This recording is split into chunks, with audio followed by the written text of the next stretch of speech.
முருகன் பக்தர்கள் அனைவருக்கும் அன்பு வணக்கங்கள்.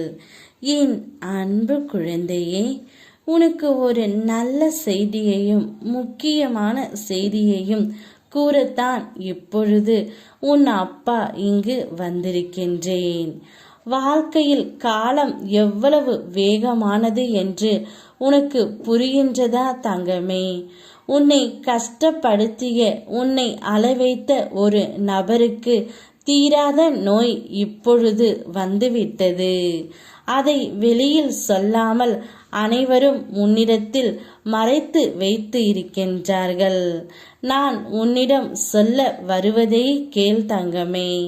உன்னுடைய வாழ்க்கையில் விரைவாக உன் எண்ணங்கள் நிறைவேற வேண்டும் என்றால் முதலில் நீ மற்றவரின் எண்ணங்களை நிறைவேற்றுவதில் உதவி செய்ய வேண்டும். நீ மற்றவர்களின் கனவுகளையும் ஆசைகளையும் நிறைவேற்ற உதவ வேண்டும். நீ உலகிற்கு நல்லதை வழங்கும் பொழுது பிரபஞ்சம் உனக்கு அதையே மீண்டும் வழங்கும். நீ இத்தனை நாட்களாக நல்லதை மட்டும்தான் செய்து கொண்டு இருந்தாய். ஆனால் உன்னையே ஒரு நபர் ஏமாற்றி கண்ணீர் சிந்த வைத்து விட்டார். அதனால்தான் காலத்தை போல பழிவாங்க யாராலும் முடியாது என்று சொல்வார்கள். அவருக்கு இப்பொழுது தீராத நோய் வந்துவிட்டது தங்கமே. அவர் இப்பொழுது படுத்த படுக்கையில் இருக்கின்றார். அப்பேற்பட்ட ஒரு நோய் வந்துவிட்டது. உன்னை ஏமாற்றி கண்ணீர் சிந்த வைத்தவருக்கு தண்டனையை நான் கொடுத்து விட்டேன் தங்கமே.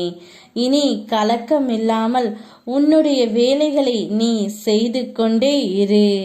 உன்னுடைய வளர்ச்சியில் மெய்யான அக்கறை கொண்டர் கண்டிக்கும் பொழுது கோபம் கொள்ளாதே. வளரும் மரத்தின் பக்க கிளைகளை வெட்டு விடுவது அது உயரமாக நீ வளர வேண்டும் என்பதற்காகவே. உன் மீது அக்கறை உள்ளவர்கள் உன் மீது கோபம் கொள்ளும் பொழுது அந்த கோபத்தை பெரியதாக நினைக்காதே தங்கமே. அவர்கள் கோபத்தில் சொல்லும் வார்த்தை கூட நியாயமானதாக இருக்கும். உன் மீது அன்பு உள்ளவர்களை மட்டும் நேசி. மற்றவதை அனைத்தையும் நான் பார்த்து கொள்கின்றேன். கைக்கு அருகில் உள்ள முதல் கடமையை நீ செய்.